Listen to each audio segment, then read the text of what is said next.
오늘은 바나바, 위로의 아들이라 라고 하는 제의 말씀으로 하나님의 말씀을 성경 중심으로 함께 살펴보고자 합니다. 교회의 역사는 사도 바울을 빼고는 설명할 길이 없습니다. 사도 바울의 옛 이름은 사울이었죠. 사울이 예수를 믿기 전에 예루살렘 교회를 핍박했습니다. 그 중에 예루살렘 교회의 7 집사 중에 한 분인 스데반을 돌로 쳐서 처형을 시켰습니다. 그리고 더욱더 예루살렘 교회를 향한 핍박이 거세지자 많은 믿음의 사람들이 사방으로 흩어지기 시작을 합니다. 이 사울은 의기양양하여 이번에는 다메섹에 있는 그리스도인들을 잡아서 가두기 위하여서 공문을 받아들고 올라가는 다메섹 도상에서 빛 가운데에 예수님을 만나게 됩니다. 누구냐 했을 때 네가 바로 핍박하는 예수다 이렇게 얘기합니다. 사울은 분명히 교회 교인들을 핍박했는데 예수님은 나를 핍박하고 있다 이렇게 이야기하시면서 그 자리에서 사울이 꼬꾸라지기 시작하고 사흘 동안 식음을 전폐하던 그는 진정한 거듭남을 경험하게 됩니다. 사도행전 9장 이후에 이렇게 사울이 등장하게 되는데요, 사도행전은 거의 바울 행전이다 라고 고백할 수 있을 정도로 그렇게 사울이 선교의 중심에 서서 그 사도행전을 써내려가게 됩니다. 그런데 이 사도 바울 그 배후에서 정말 중요한 역할, 빼놓을 수 없는 역할을 감당했던 사람이 바로 바나바였다라고 하는 사실이죠. 우리가 잘 아는 헬렌 켈러, 그가 전 세계를 다니면서 장애에 대하여서 잘못된 생각들을 바르게 고쳐줬고 또 그토록 세상의 사랑과 희망의 메시지를 전달해줬던 사람 아닙니까? 전쟁을 반대하고 아동노동 또 인권차별 이런 것들 반대하면서 정말 수많은 그러한 운동을 펼쳤던 자 아닙니까? 그런데 그의 배후에서 바로 그가 있기까지 49년 동안을 언제나 그의 곁에서 함께 있었던 앤 설리번이라고 하는 그 선생, 우리가 잊지 않고 기억하고 있습니다. 이 바나바가 아니었으면 바울이 이렇게 온전히 세워져서 이 초대교회의 귀한 사역을, 귀한 영향력을 끼칠 수 없었을 것입니다. 마찬가지로 앤 설리번이 없었으면 그런 헬렌 켈러도 이 땅에 존재하지 않았을 것입니다. 오늘은 이렇게 바나바와 같은 인생 조형과 같은 정말 보이지는 않지만 없어서는 안 돼 귀한 인물을 함께 성경을 통하여서 상고해 보면서 우리의 신앙을 돌아보는 시간을 가졌으면 좋겠습니다. 첫째로 바나바는 어떤 사람이었습니까? 바로 실천이 있는 위로자였습니다. 우리 사도행전 4장에 36절 37절에 이 바나바에 대해서 자세하게 기록이 되어 있는데요, 같이 한번 읽어보겠습니다. 시작. 구브로에서 난 레위족 사람이 있으니 이름은 요셉이라. 사람들이 일컬어 바나바라 번역하면 위로의 아들이라 하니 그가 밭이 있음에 팔아 그 값을 가지고 사도들의 발 앞에 두니라. 아멘. 바나바의 고향은 구브로 태생입니다. 영어로는 사이프러스, 그렇게 얘기하죠. 이 지파로는 레위 지파라고 합니다. 그런데 그가 밭이 있음에 이렇게 기록하고 있습니다. 여러분, 우리가 아는 상식은 어떻습니까? 레위인은 땅을 상속받지 못했습니다. 왜죠? 하나님이, 여호와가 그들의 기업이 되셨기 때문에 땅을 상속받지 못했었습니다. 그런데 그것은 나라가 정상적으로 가동이 되고 나라에서 제사가 자연스럽게 이루어질 때의 일이죠. 나라가 기울어지고 나라가 그렇게 빼앗긴 상황에서는 레위인들도 땅을 차지하게 되었던 말씀이 예레미야서에서도 나오고, 그렇게 혼란스러운 상황 속에서는 레위인들도 생존을 위하여서 그렇게 땅을 소유했던 것으로 볼 수 있습니다. 바나바의 본래 이름은 요셉이다. 요셉이라고 하는 이름은 그때 당시 참 흔했던, 우리나라 국어책에 늘 등장했던 철수야, 영희야 그런 이름처럼 흔했던 이름이 요셉, 마리아, 예수, 이런 이름이 아주 그때 당시 흔한 이름이었죠. 근데 주목해야 할 사항은 바로 그의 별명입니다. 그의 별명은 바나바였습니다. 우리가 바나바로 부르지만 그것은 그의 별칭이었고 별명이었지 그의 이름은 요셉이었습니다. 바나바의 이름의 뜻은 바는 누구누구의 아들이라고 하는 뜻이죠. 바요나, 시모나, 요나의 아들 시모나 이렇게 부르는 거 아니겠습니까? 바는 누구누구의 아들입니다.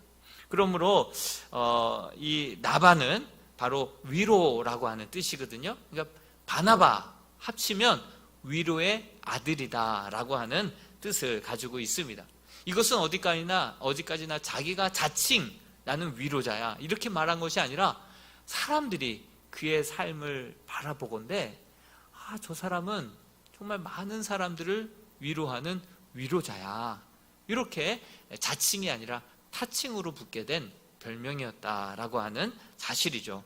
그 별명처럼 그는 위로의 아들인데 말로만 위로한 것이 아니라 정말 어려운 이들이 나타나면 그렇게 자신의 재산을 팔아서라도 도와주고, 또 복음을 전파할 일이 생기면 자기의 또 물건을 팔아서라도 그렇게 선교와 구제하는 일에 적극 동참했던 그러한 사람이 바로 이 바나바였다라고 하는 사실이죠. 초대교회 예루살렘 교회는 정말 급성장한 교회였습니다. 마가의 다락방에 성령 강림이 있은 이후로 폭발적으로 막 증가하다 보니까 구제하는 일도 필요했고 선교하는 일에도 많은 물질이 필요했는데 그는 자기의 삶을 직접 순종하고 내어드리면서 많은 사람들을 위로하는 위로의 삶을 살았던 것이죠. 우리가 아까쯤에 영상에 봤듯이 서서평 선교사, 정말 우리나라가 가장 춥고 가장 배고플 때, 부모조차도 그렇게 한센병 걸린 자녀들을 다 버릴 때, 과부들 누가 돌아보지 않을 때, 그렇게 바나바처럼 정말 광주의 어머니가 되어서 돌봐줬기 때문에 제가 광주에 한번 성지순례를 가봤었는데 광주의 기독교 역사가 굉장히 두꺼운 것을 보게 됩니다. 정말 이런 희생과 섬김 속에서 오늘날의 광주의 신앙이 이렇게 자리 잡게 된 것이 아닌가 생각이 듭니다. 정말 우리 이람의 모든 성도들이 정말 말로만 위로하는 것이 아니라 삶으로 위로하는 자들이 되었으면 좋겠습니다. 정말 누가 어렵다고 했을 때 찾아갈 때 그냥 말로만 위로하는 것이 아니라 쌀 조금 사가지고 정말 생필품 좀 사가지고 가서 위로해주고 격려해줄 때 비교할 수 없을 정도의 큰 힘과 위로가 될 줄로 믿습니다. 우리는 말꾼이 아니라 일꾼이 되고 정말 삶의 위로자들이 다 될 수 있기를 주님의 이름으로 축복합니다. 둘째로 바나바는 믿을 만한 사람이었습니다. 사울이 회심한 후에 다메섹에서 복음을 전합니다. 이를 지켜본 유대인들은 자기네들의 눈과 귀를 의심하죠. 우리 사도행전 9장 22절에서 23절 말씀을 같이 한번 읽어보겠습니다. 시작. 사울은 힘을 더 얻어 예수를 그리스도라 증언하여 다메섹에 사는 유대인들을 당혹하게 하니라. 여러 날이 지나매 유대인들이 사울 죽이기를 공모하더니, 아니 여러분 생각해 보십시오. 얼마 전까지만 해도 그리스도인들을 핍박했던 바울이 자기의 입으로 예수를 그리스도라 시인하면서 전도를 하고 있는 것이에요. 그러니 많은 유대인들이 당황해 할 수밖에 없고, 어떤 유대인들은 안 되겠다, 영향력이 파급 효과가 너무 크다, 불교 신자가 그리스도인이 되어서 전도를 하면 그 파급 효과가 크잖아요. 그런 것처럼 유대인이었던 이 사울이 이렇게 그리스도인이 되어서 막 복음을 전하자 죽이자, 이런 이제 움직임들이 펼쳐졌죠. 이 사울의 제자들이 그를 얼른 바구니에 담아서 이 성벽에 달아내려서 예루살렘으로 피신을 시킵니다.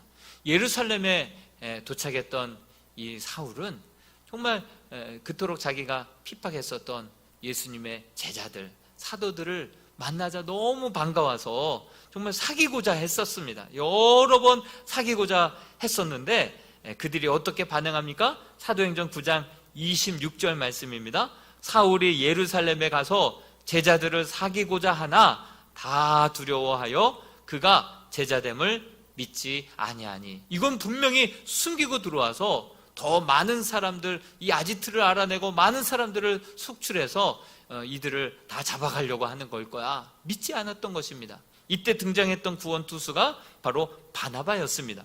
바나바가 제자들에게 찾아가서 중매자 역할을 합니다. 27절 말씀입니다. 바나바가 데리고 사도들에게 가서 그가 길에서 어떻게 주를 보았는지와 주께서 그에게 말씀하신 일과 다메섹에서 그가 어떻게 예수의 이름으로 담대히 말하였는지를 전해줍니다. 다른 제자들은 사울의 말을 믿을 수는 없었습니다. 그렇지만 바나바의 말과 삶이 보증수표와도 같았기 때문에 정말 내가 책임질 테니 이 사람을 좀 받아줘. 그러자 바나바를 봐서라도 그를 받아들이게 되고 초대교회에 정말 그 사울을 받아들이는 그러한 일들이 일어나게 된 것이죠. 또한 바나바에 대한 기록이 사도행전 11장에도 나오고 있습니다. 사도행전 11장에 보면 예루살렘에서 복음을 전하다가 스데반이 순교를 당하게 되죠. 그리고 기독교에 대한 핍박이 더욱더 가중되자 사방으로 흩어지기 시작합니다. 베니게와 구브로와 수리아 안디오까지 그리스도인들이 막 사방으로 흩어지게 됩니다. 그런데 그곳에서도 흩어진 디아스포라 유대인들이 복음을 전하는 거예요. 처음에는 회당에 들어가서 유대인들에게만 복음을 전하다가 나중에는 모여있는 모든 사람들에게 복음을 전하자 유대인들도 회심하고 많은 헬라인들도 예수를 믿게 되면서 안디옥 교회가 아주 부흥 성장하게 된 것이죠. 그때 당시 유대인들의 생각에는 어떻습니까? 이방인들은 그저 지옥의 불쏘시개 정도로만 생각하고 있었지 절대로 이방인들에게까지 구원의 문이 열릴 것이라고는 그들은 상상할 수 없었습니다. 사도행전 10장에 보면 베드로에게 보자기 환상이 내려오지 않습니까? 그곳에 하나님이 먹지 말라고 하는 하나님께서 금하셨던 그 음식들이 막 내려오면서 하나님께서 먹으라, 안 됩니다. 먹으라, 안 됩니다. 그만큼 이방인들은 구원받을 수 없는 그러한 사람으로 인식하고 있는데 하나님이 이방인들에게도 이 구원의 문을 활짝 열 것을 이제 이 베드로에게 환상을 통해서 먼저 보여준 거 아니겠습니까? 이 예루살렘에 이 소식이 전달됩니다. 안디옥 교회가 정말 사람들이 급성장하고 있다. 지금 많이 부흥하고 있다. 이 얘기를 듣고 이것이 진짠가 아닌가 믿을 만한 사람을 보냈어야 하는데 그 믿을 만한 사람이 누구였냐면 바로 이 바나바를 또 보내게 됩니다. 바나바가 보고 와서 보고하면 그것은 믿을 만해. 바나바는 믿을 만한 사람이었다라고 하는 사실이죠. 또 많은 사람들이 전도되었을 때 그를 잘 보살피고 섬기고 양육하고 세워줄 사람이 바로 바나바였기 때문에 바나바를 그렇게 보내는 것이죠. 저는 여러분들의 말과 삶에도 이 신뢰가 쌓여서 여러분들이 하나님의 이름으로 무엇을 전해도 정말 복음을 전해도 사람들이 그 말을 잘 믿고 받아들일 수 있는 그런 믿을 만한 사람들이 될 수 있기를 주님의 이름으로 축원드립니다. 여러분, 신앙이라는 것이 무엇이겠습니까?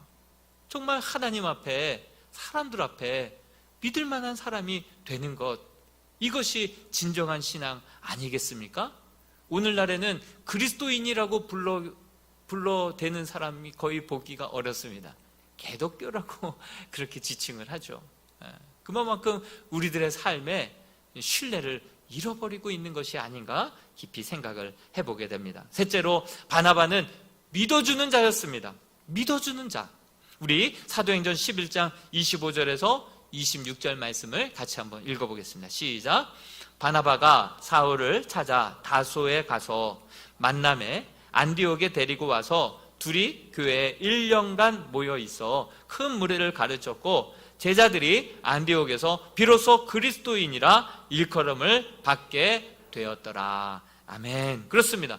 이 바나바가 수리아 안디옥에 도착해서 보니까 진짜 유대인들을 비롯하여서 많은 헬라인 이방인들이 수도 없이 교회가 부흥하고 성장한 거예요. 도무지 혼자서는 이 세 가족들을 감당할 길이 없었습니다. 그래서 생각난 사람 사울이었습니다. 이 바나바는 사울을 끝까지 믿었고 또 사울의 그 능력을 믿어줬습니다. 그래서 이 사울과 함께라면 이 모든 일들을, 이 세 가족들을 잘 영접하고 양육하고 일꾼으로 세울 수 있겠다. 그래서 그만 이 안디옥에서 사울이 있었던 다소 지방으로 그렇게 찾아 길을 나서게 됩니다. 한번 지도를 한번 보여주시겠습니까? 안디옥, 수리아 안디옥에서 다소까지는 지도상으로는 굉장히 가깝지만 실제 거리는 210km나 된다고 합니다. 우리 지금 이 서울에서 강릉까지 한 210km 정도 되거든요. 그렇게 한 그 정도 되는데 성인 걸음으로 걸어서 한 8일 정도, 왕복 16일. 여러분 그때 당시 전화가 있었습니까? 뭐가 있었습니까? 거기에 계속해서 있으리라고 하는 보장도 없습니다. 헤어진 지는 7년 됐습니다. 그럼에도 불구하고 사울과 함께라면 이 일을 할 수 있다. 그래서 무작정 다소 지역으로 가서 사울을 설득하고 데리고 와서 함께 1년 동안 제자 훈련을 한 것이죠. 그러면서 그들이 가르쳤던 하나님의 말씀이 성도들의 삶 가운데 배어나오기 시작합니다. 그리고 자칭이 아니라 안 믿는 사람들이 그 믿는 사람들을 향하여서 그리스도인이다 이렇게 부르기 시작했다라고 하는 그런 말씀이 오늘 우리가 읽은 말씀입니다. 그만큼 이 바나바는 끝까지 이 사울을 믿어 주었던 것이죠. 그런데 이제 2차 선교 여행을 떠나기에 앞서서 그만 이 사울과 이 바나바가 아주 대판 싸워서 결국 이 바나바는 마가를 데리고 구브로로 가고 이 바울과 실라가 2차 전도 여행을 떠나는 그러한 말씀이 15장에 나옵니다. 그런데 왜 싸웠을까요? 왜 이 바나바와 이 사울이 왜 그렇게 다퉜을까요? 그 말씀이 사도행전 15장 37절에 나오거든요. 같이 한번 읽어보겠습니다. 시작. 바나바는 마가라 하는 요한도 데리고 가자고 하나. 그렇지만 바울은 원치 않았습니다. 함께 갈 수 없었습니다. 38절에는 제가 적어놓지는 않았지만 어떤 이야기가 있냐면 마가는 밤빌리아에서 이 바나바와 바울을 배신합니다. 그래서 큰 위기 가운데 빠뜨리고 혼자서 자기 살자고 도망간 사람이 마가였습니다. 여러분 마가의 다락방 120문도가 그렇게 함께 모여서 그곳에서 성령의 임재를 경험하지 않습니까? 마가의 다락방 120명이나 모이는 다락방, 그 정도 집이면 집이 잘 사는 집일까요? 못 사는 집일까요? 유복하게 산 사람이다 보니까 선교 여행에서 정말 고생하는 것이 힘든 거예요. 그러다 보니 배신하고 그렇게 떠나서 바울과 이 바나바가 큰 위기 가운데 빠뜨린 것이죠. 바울은 뭐라고 얘기합니까? 또 언제 저렇게 배신할지 모른다고, 하나님의 나라와 영광을 위해서 언제 저렇게 초칠지 모른다고, 그래서 함께 할 수 없다고 단호하게 거절합니다. 그런데 바나바는 어떻습니까? 끝까지 마가를 믿어주는 사람이 되었습니다. 아니라고. 너는 이 마가보다 더 했다고. 더하면 더 했지 덜 하지는 않았다고. 너 했던 일 한번 생각해 보라고.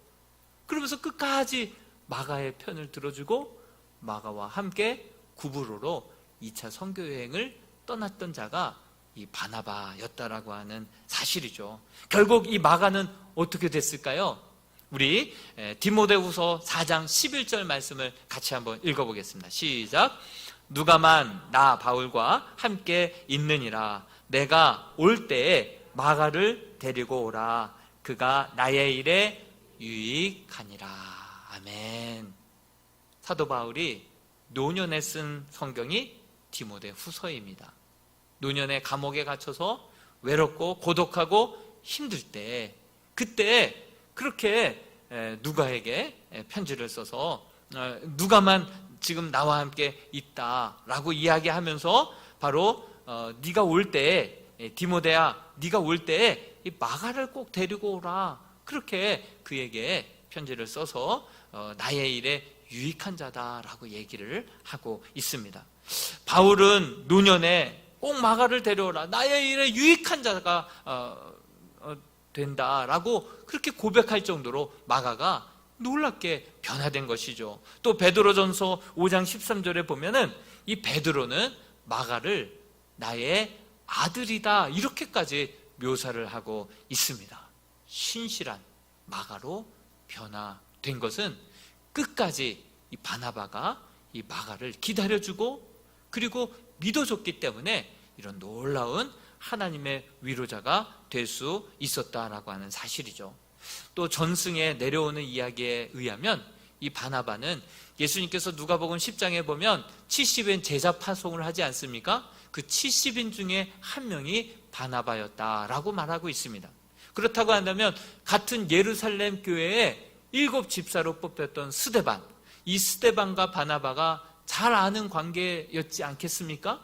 같은 교회에 70인 제자였고 7명의 집사였는데 그 중에 스데반이 이 사울에게 돌에 맞아 죽지 않았습니까? 어떻게 보면 이 바나바에게 있어서 사울은 자기의 절친 믿음의 동역자를 죽인 그러한 원수였습니다. 그럼에도 불구하고 이 바나바가 끝까지 이 사울의 편을 들어주고 그렇게 초대교회에 잘 정착할 수 있도록 도와주고 인도해줬던, 끝까지 믿어줬던 사람이 바로 이 바나바였다라고 하는 사실이죠. 바나바는 믿어주는 사람이었습니다. 여러분, 하나님이 포기하기 전에 우리가 먼저 영혼들에 대해서 포기하는 일이 없기를 바랍니다. 하나님이 포기하지 않는 영혼, 우리가 먼저 포기하는 일이 없기를 바랍니다. 끝까지 사람을 믿어주고 품어줄 때 나를 변화시켜 주셨던 그 하나님의 능력이 우리를 덮을 때 우리는 정말 하나님의 나라를 탄생시키는 영혼의 산파들이 될 줄로 믿습니다. 마지막으로 바나바는 착한 사람이요 성령과 믿음이 충만한 사람이었습니다. 사도행전 11장 24절에 여실히 기록되어 있습니다. 같이 읽어보겠습니다. 시작. 바나바는 착한 사람이요 성령과 믿음이 충만한 사람이라 이에 큰 무리가 주께 더하여 지더라. 그렇습니다. 여러분, 착한 사람이다, 성령과 믿음이 충만한 사람이다 라는 말은 무슨 뜻일까요? 바나바는 순종의 사람이었다라고 하는 사실입니다. 성령의 감동이 왔을 때 자기 밭을 팔아서 사도들의 발 앞에 내어놓는 그러한 즉각적으로 순종하는 순종의 사람이었습니다. 또 사도행전 13장에 보면 1차 선교 여행이 나옵니다. 여러분, 안디옥 교회가 너무나도 부흥하고 성장하다 보니까 이제 단독 선교사를 파송할 그러한 규모가 되었죠. 그럴 때 보통 선교사를 파송할 때 누구를 파송합니까? 우리는 보통 부목사님이나 아니면 평신도 사역자 가운데 선교사를 파송하지 않습니까? 근데 안디옥 교회는 어떻게 했습니까? 우리 사도행전 13장 2절과 3절 말씀을 한번 읽어보겠습니다. 시작. 주를 섬겨 금식할 때 성령이 이르시되 내가 불러 시키는 일을 위하여 바나바와 사울을 따로 세우라 하시니 이에 금식하며 기도하고 두 사람에게 안수하여 보내니라. 이 안디옥 교회는 누구를 선교사로 보냈습니까? 담임 목사와 선임 부목사를 선교사로 파송했는데 그 이유는 성령님께서 이르시자 그 말씀에 그대로 순종하고 모든 것 내려놓고 담임 목사와 선임 부목사가 선교사로 먼저 1차 전도 여행을 떠나게 되었다라고 하는 사실이죠. 여러분, 성령 충만이 무엇입니까? 말씀 충만이 무엇입니까? 믿음의 충만이 무엇입니까? 하나님이 감동 주실 때, 하나님이 말씀하실 때 그대로 기하 중립으로 놔두고 성령님께서 이끄시는 대로 따라가는 삶, 이것이 성령 충만한 자의 삶인 줄로 믿습니다. 사도행전 13장 43절에 보니까 사울의 이름이 이제 이렇게 바울로 바뀌게 되는데요, 13장 43절부터 이제 예전에는 바나바와 사울이 이렇게 늘 기록되어 있었습니다. 그리고 첫 번째로 선교 간 지역도 구브로, 이 바나바의 고향이었죠. 그러니까 바나바가 주도적으로 선교 갔다 보니까 구브로로, 자기 고향으로 먼저 갔겠죠. 그런데 43절 그 이하의 말씀부터는 어떻게 나오냐면 바울과 바나바로 나오기 시작합니다. 예. 그때 당시 안디옥 교회 담임 목사는 바나바였죠. 그리고 부목사는 바로 사울이었습니다. 근데 사울이 바울이 되면서부터 그 바울이 부목사보다 먼저 앞에 나오는 모습을 볼 수가 있습니다. 여러분, 하나님의 나라와 영광을 위하여서 바울을 오히려 이 바나바는 앞세우고 오히려 묵묵히 그 바울의 사역을 지지해주는 그러한 인품, 그러한 리더십의 체인지, 이것이 바로 성령의 사람만이 감당할 수 있는 놀라운 일임을 우리는 믿으시기 바랍니다. 주의 복음을 위해서라면 기꺼이 조연도 선배이지만 후배에게 자리를 내어줄 수 있는 이러한 성숙한 신앙이 바로 말씀 충만, 성령 충만, 그렇게 주님을 만난 그런 사람의 모습이다라고 하는 사실이죠. 하나님의 영광이 있다면 남이 알아본들, 남이 못 알아준들 상관없습니다. 이것이 바로 그 바나바를 하나님 앞에서 착한 사람이다, 성령의 사람이다, 믿음이 충만한 자다라고 말씀하고 있는 것입니다. 이제 말씀을 마무리하려고 합니다. 바나바는 실천이 있는 위로자였습니다. 말뿐만이 아니라 삶으로 위로를 하는 위로자였습니다. 바나바는 믿을 만한 사람이었습니다. 그리고 바나바는 끝까지 믿어주는 그러한 사람이었습니다. 바나바는 착한 사람이요 성령과 믿음이 충만한 사람이었습니다. 아무도 믿어주지 않고 만나주지 않았던 사울을 끝까지 품어서 초대교회에 정말 그 누구와도 비교할 수 없는 귀한 그런 선교의 획을 긋는 그러한 사도로 그를 만들어 놓았습니다. 방골기질이 있었던 마가를 끝까지 회복시켜서 바울의 위로자가 되게 만들어 주었습니다. 여러분, 저희 교회가 이 바나바를 통해서 이 코로나19의 장애물 하나를 함께 뛰어넘을 수 있었으면 좋겠습니다. 전도가 얼마나 어려운지 모릅니다. 코로나 시대에 가장 큰 어려움은 바로 전도일 것입니다. 누구를 만나야 전도할 수 있는 거 아니겠습니까? 만날 수조차가 없습니다. 전도해서 교회에 데려오는 것도 어렵고 데려온 영혼들을 목회자가 그렇게 모아놓고 함께 소그룹 모임 할 수도 없습니다. 여러분, 더군다나 요즘은 어렵게 교회에 와도 이름을 적어야 되고 전화번호 적어야 되고 열 체크를 해서 이 검색을 통과해야지만 교회에 올 수 있으니 새가족들이 교회 등록하기가 얼마나 어려운지 모릅니다. 그렇지만 바나바가 있으면 이 모든 일들이 가능하게 될 줄로 믿습니다. 영혼을 사랑하고 끝까지 그 영혼을 섬기고 믿어주고 그렇게 인도해주는 자가 있을 때 바로 전도와 선교가 이 코로나 시대에도 이렇게 가능하게 될 줄로 믿습니다. 우리 모든 이람의 성도들이, 모든 성도들이 이 바나바와 같이 변화되고 성숙되어서 정말 우리들의 삶을 통하여서 한 영혼 한 영혼들이 주님 앞에 바르게 세워지는 놀라운 역사가 있게 되기를 소망합니다. 사실 우리는 3,000명, 5,000명을 전도할 그런 베드로와 같은 능력이 없습니다. 바울처럼 가는 곳마다 막 교회를 세울 수 있는 그런 권능이 우리에게는 없습니다. 이 바나바와 같이 그저 한 사람 집중해서 세워놨더니 그 사람이 바울이었던 것이죠. 우리가 한 사람을 세울 때 우리가 그 한 사람이 바로 바울이 될지 베드로가 될지 누가 알 수 있겠습니까?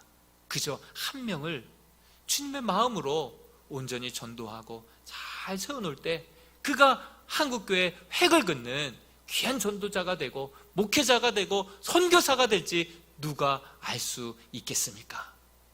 여러분, 내가 오늘 이 자리에 있기까지 우리가 혼자 이 자리에 설 수 있었겠습니까?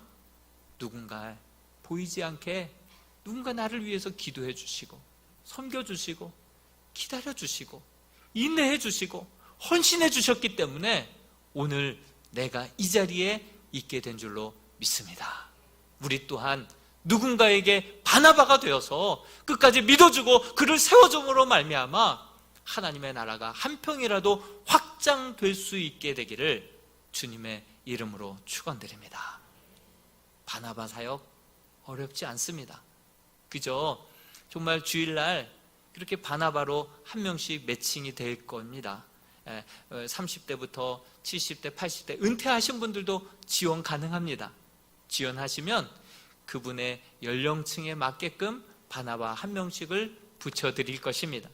그러면 주중에 전화해서 기도 제목이 있으면 그렇게 알고 기도해 주시고, 또 주일날 몇 부 예배 나오는지 함께 나와서 예배도 같이 드려주시고, 그리고 교회에 편의시설 또 여러 가지 이용할 수 있는 시설들 그렇게 소개해 주시고, 그리고 이 4주 동안 정말 우리 이람교회에 몰라서는 안 될, 이분 모르면 간첩이 될 그런 사람들을 주일마다 2분, 3분 연락을 해서 만나게 해주시면서 좋은 믿음의 친구들을 엮어주시고, 그리고 그분들이 정말 교회에 정착하는 데 있어서 여러 가지 방해가 되는 장애물들이 있다면 그것을 교육자에게 얘기해서 빨리 제거해 주시고, 그렇게 교회가 잘 정착해서 결국은 셀에 잘 정착이 될 수 있는 데까지 도와주는 그 역할, 어렵지 않죠?